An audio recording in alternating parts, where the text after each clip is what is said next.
Olá, tudo bem? Como vão vocês? Nós vamos começar hoje com o nosso corinho que se diz: por mim morreu Jesus cravado numa cruz, tá certo?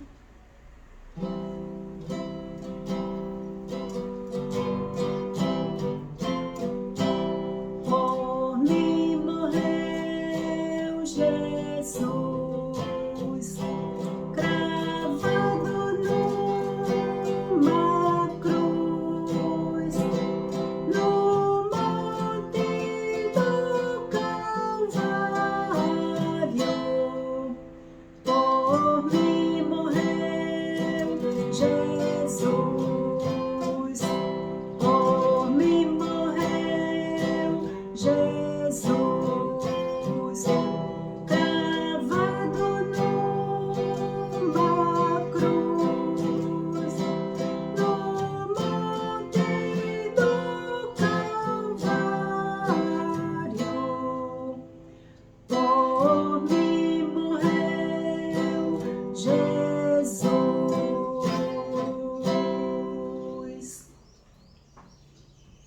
E o nosso corinho de hoje, ele também pode se cantar com gestos assim. Por mim morreu Jesus, cravado numa cruz, no monte do Calvário. Por mim morreu Jesus, por mim morreu Jesus, cravado numa cruz, no monte do Calvário.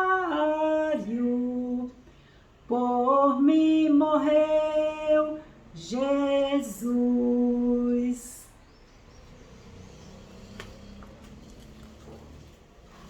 Acho que vocês recordam da lição da semana passada, foi a história muito interessante da mulher de Samaria. Vocês lembram?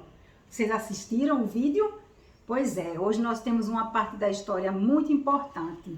Quando Jesus sentou lá perto do poço de Samaria, né, e ajudou a samaritana, vocês lembram? E as pessoas pediram a Jesus que ficasse mais 2 dias lá. Eles estavam tão felizes porque finalmente eles tinham encontrado o Messias que eles esperavam.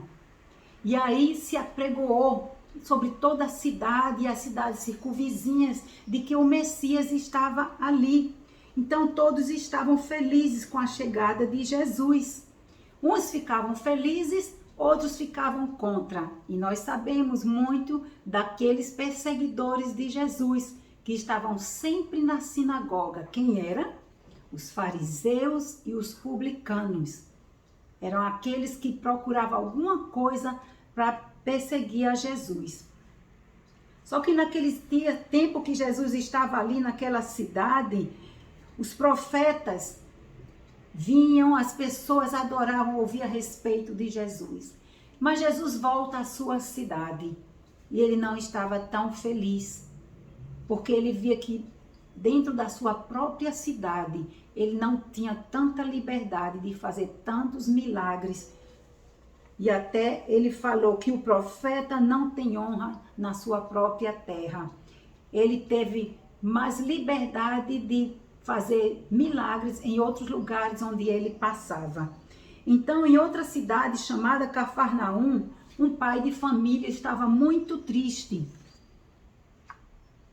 Muito triste porque ele não sabia mais o que fazer. O seu filho estava muito doente. Mas só que chegou alguém perto dele e disse: não fica assim. Sabe, Jesus está aqui na cidade dele. Era um pouco longe, ele tinha que fazer uma viagem até a cidade onde Jesus estava. Mas qual é o filho, qual é o pai que não fica feliz em fazer alguma coisa para seu filho, um pai ou uma mãe, né? Se preocupam e lutam até o fim para conseguir alguma coisa. Alguém chegou perto dele e disse: levanta, rapaz, sai dessa situação. Talvez a resposta agora chegou para você. Por que não tentar? é um pouco longe, mas faça esse sacrifício. Vá atrás de Jesus, procure Jesus. Você está sem esperança e os médicos não podem fazer mais nada. E ele se animou com aquela palavra e ele foi até onde Jesus estava. Tomou o seu cavalo, foi atrás de Jesus. E sabe quem era ele? Ele era um oficial do rei. Sim, com todo o dinheiro que ele tinha, com toda a riqueza que ele tinha, dinheiro não compra felicidade. E nem o dinheiro podia salvar o seu filho. Sabe por quê? Porque para os médicos há limites. Para Deus todas as coisas são possíveis. Para o homem, Deus dá limite ao homem. E ele foi procurar Jesus. Ele foi com 2 servos seus, né? Como ele era oficial do rei, ele tinha servos que o acompanhavam. E ele foi atrás de Jesus. E chegando perto de Jesus, ele se prostrou diante de Jesus e disse: Mestre, o meu filho está muito doente, por favor. E insistiu com Jesus: por favor, venha para minha casa, venha curar o meu filho. Ele está muito doente, está para morrer. E insistia com Jesus, a fim de que Jesus fosse. E Jesus viu a preocupação daquele oficial. Jesus sentiu a dor daquele homem. Jesus sente a sua dor quando você está doente, quando você está triste. Muitas vezes a gente vai buscar um psicólogo, um médico e esquecemos muitas vezes que a gente tem um médico dos médicos, que é Jesus. Eu tenho certeza, porque isso já passou comigo mesmo. Se em muitas de suas situações, ou em todas, posso assim dizer, procurar primeiro a Jesus, você vai encontrar a resposta e a solução. Sim, os médicos podem ajudar na doença do corpo, mas muitas vezes Deus permite até a dor do corpo. Ou às vezes nós temos doença na alma, que o médico vai dar remédio para depressão. Mas aqui está o alimento, que você pode encontrar a resposta. E ele insistia com Jesus e dizia: nós não podemos fazer mais nada, o meu filho está doente. Sabe, às vezes nós cremos mais na palavra do homem do que na palavra de Deus. Às vezes Deus não responde logo nossas necessidades. Às vezes demora dias, meses e às vezes até anos. Porque enquanto isso que Deus não responde, Ele está forjando o seu caráter, está forjando o meu caráter, está trabalhando com a nossa vida, nos ensinando algo, até nos dar a resposta daquilo que nós precisamos. E quando Jesus viu a preocupação daquele oficial, como Jesus é onisciente, onipresente, onipotente, Jesus já conhecia a situação lá. Jesus olhou para o oficial e disse: vai, o teu filho está bom. Ele não hesitou com essa palavra de Jesus. Ele simplesmente creu naquilo que Jesus tinha dito.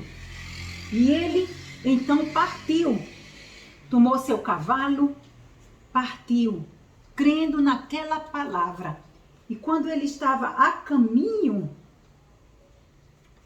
uma surpresa aconteceu com ele. Vinham os seus oficiais falar com ele e disse: olha, tenho novidades para ti. Vamos para casa, o teu filho está curado. Ele disse: o quê? O meu filho já está bom? Ele disse: sim. A que horas aconteceu isso? Ele disse: há 1 hora atrás a febre baixou. E naquele momento ele percebeu que foi justamente 1 hora atrás que ele tinha falado com Jesus. E ao chegar quase perto da sua casa, qual foi a sua alegria ao ver o seu filho curado vindo ao seu encontro? É muito interessante, né? Porque o oficial, homem grande de poder, Talvez ele nunca tinha tido uma experiência com Jesus. Talvez ele tinha ouvido falar de que Jesus tinha feito muitos milagres. E também, como era uma cidade ali perto de Samaria, ele ouviu que Jesus fez aqueles grandes milagres ali também em Samaria. E de que ele era o Messias prometido para os judeus. E a palavra de Deus diz que ele creu no Senhor Jesus Cristo e foi salvo ele e a casa dele. Porque ele creu. Em quem você crê? Você está esperando como os judeus, muitos dos judeus ainda estão esperando o Messias como um bebê? E por isso muitas coisas deixam de acontecer na nossa vida porque nós não estamos crendo nesse Messias prometido.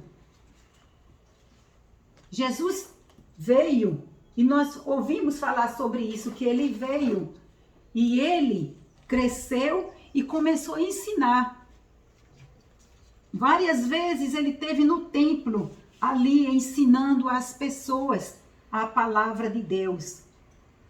Várias vezes ele estava sentado ali e ensinava a respeito de seu Pai. Muitos creram, muitos não creram, muitos ouviam a palavra de Deus, muitos zombavam, mas Jesus um dia estava ali no templo e alguém lhe deu o rolo, a palavra de Deus, para ele ler na sinagoga. E eles tinham o hábito de, quando lia a palavra, eles ficavam de pé. E depois de ler, eles sentavam e explicavam a palavra de Deus. E o que aconteceu? Ele abriu a Bíblia lá em Isaías 61. E aí ele começou a ler o que diz: o Espírito do Senhor está sobre mim. Eu estou lendo agora em Lucas 4. E depois vamos ler em Isaías 61, que diz assim. Lucas 4, versículo 17 diz assim: e foi-lhe dado o livro do profeta Isaías. E quando abriu o livro, olhou o lugar em que estava escrito: o Espírito do Senhor está sobre mim, pois que me ungiu para evangelizar os pobres, enviou a curar os quebrantados de coração, a pregar liberdade aos cativos, restaurar da vista aos cegos, pôr em liberdade os oprimidos, anunciar o ano aceitável do Senhor. E encerrando o livro, tornou a dar ao ministro.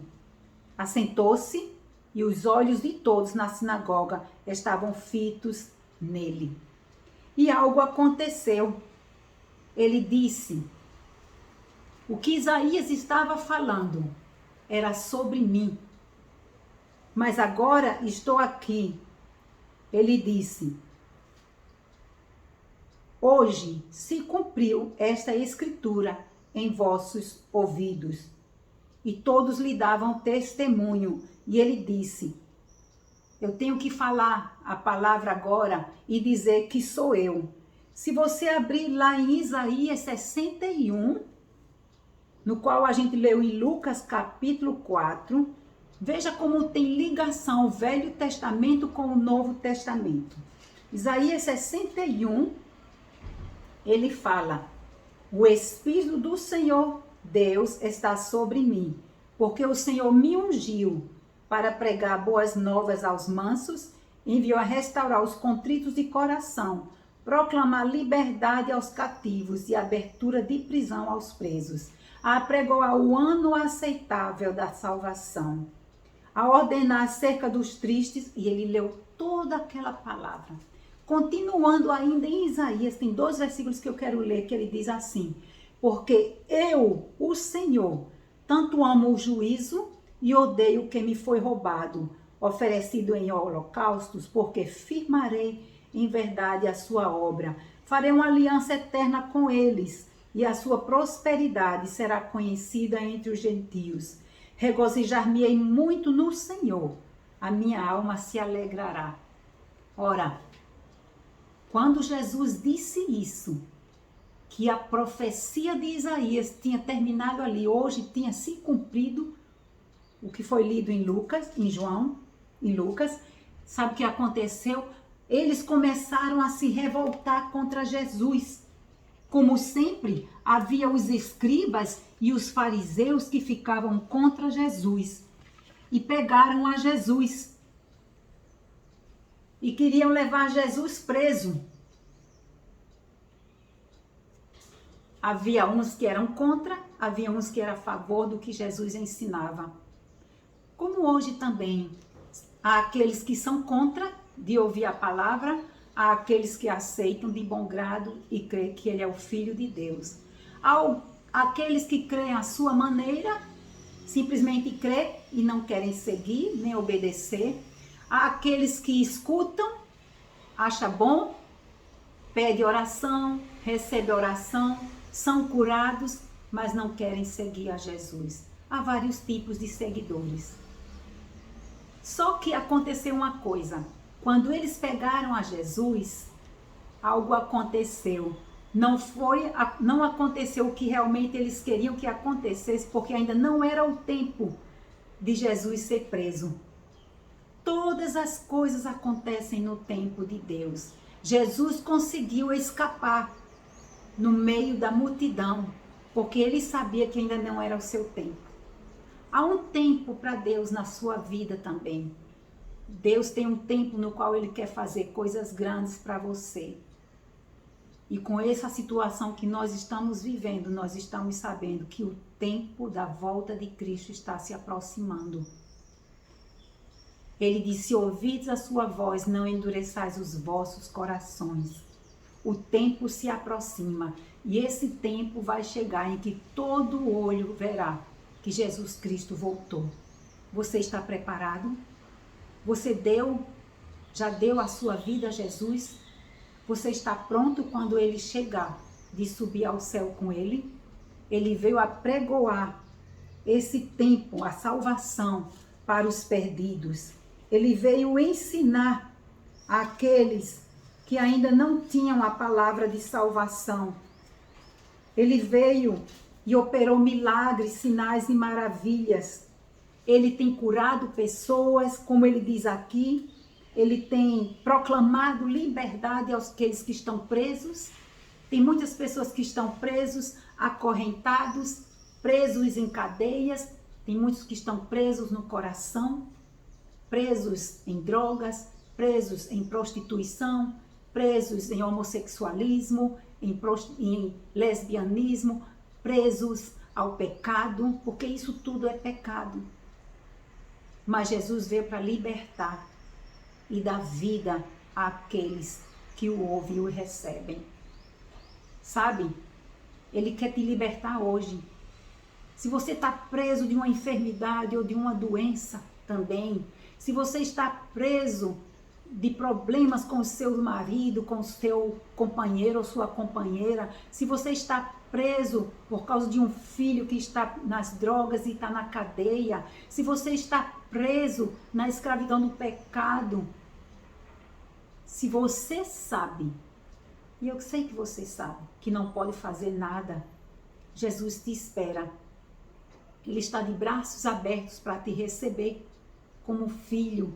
E a partir do momento que você entrega a sua vida a Ele, como o nosso corinho diz que por mim morreu Jesus, cravado numa cruz no monte do Calvário. Por mim Ele morreu e morreu por você, para nos trazer vida e vida em abundância. E através dessa vida, nós somos livres. Livres do pecado, livres, curados de enfermidades, curados de tanta tristeza, de tanta dor, porque Ele é a resposta para mim e você. Vamos orar? Diga assim: Senhor Jesus, muito obrigada pela Tua palavra. Eu creio que Tu morreste pelos meus pecados. Eu Te recebo como meu Senhor e Salvador. Perdoa-me de todos os meus pecados, de ter te conhecido diferente, de não ter te obedecido, te amado como tu mereces. Me ajuda, limpa o meu coração, lava o meu coração com o teu sangue precioso, escreve o meu nome no livro da vida, porque eu quero, na eternidade, morar no céu contigo. Ajuda-me, Senhor, a ser livre em ti. em nome de Jesus. Amém. Amém? Que Deus te abençoe. Saiba que esse Jesus que fez esse milagre para o oficial do rei, ele ainda opera milagre. E ele quer fazer milagre na sua vida. Um beijo. Até a próxima. Tchau.